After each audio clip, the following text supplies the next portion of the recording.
99లో రాజశేఖర రెడ్డి గారు ప్రధాన ప్రతిపక్ష నాయకుడిగా పోషించిన పాత్ర ఈనాడు వైఎస్ షర్మిల మీ తరఫున నిలబడుతుంది, మీ తరఫున కొట్లాడుతుంది. ప్రజల గొంతుకై ప్రజా సమస్యల మీద మాట్లాడుతుంది. 99 రాజశేఖర రెడ్డి గారి స్ఫూర్తిని ఈనాడు షర్మిల కొనసాగిస్తుందని సంపూర్ణమైన విశ్వాసం నాకున్నది. 99లో వైఎస్ఆర్ను చూసిన చాలామంది పెద్దలు ఈ వేదిక మీద ఉన్నారు, ఉమ్మడి రాష్ట్రంలో ప్రజలు ఉన్నారు. 99లో వైఎస్ఆరే ఇవాళ వైఎస్ షర్మిల ప్రధాన ప్రతిపక్ష నాయకురాలుగా పనిచేస్తుందని చెప్పి నేను ఈ సందర్భంగా మీకు అందరు తెలియజేస్తాను. ఈరోజు ఈ రాష్ట్ర రాజకీయాల గురించి నేను ఎక్కువ మాట్లాడాను, కానీ ఒక్క మాట అయితే చెప్పదలుచుకున్నా. ఈ రాష్ట్రంలో బీజేపీ అధికారంలో ఉంది. బీజేపీ అంటే బాబు, జగన్, పవన్. ఈ రాష్ట్రంలో ప్రతిపక్షం లేదు. ఈ రాష్ట్రంలో ఉన్నది మొత్తం పాలకపక్షమే.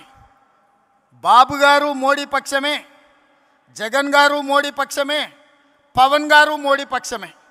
మరి అంతా పాలకపక్షమైనప్పుడు ప్రతిపక్ష పాత్ర ప్రజా సమస్యల మీద మాట్లాడాలి, నిలదీయాలి, కొట్లాడాలి అని అంటే ఒక నాయకులు కావాలి. ఆ నాయకురాలే వైఎస్ షర్మిల. ఈ ఆంధ్రప్రదేశ్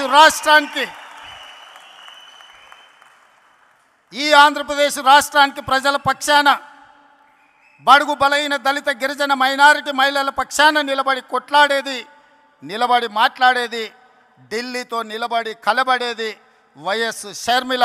షర్మిల గారి నాయకత్వంలో మీరు పనిచేయండి.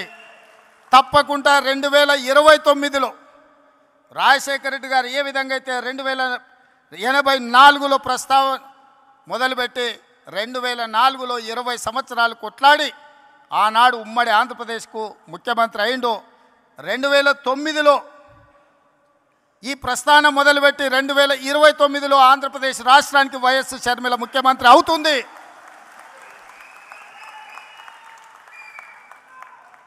కార్యకర్తల త్యాగం, వైఎస్ షర్మిల పోరాటం ఊరికే పోదు.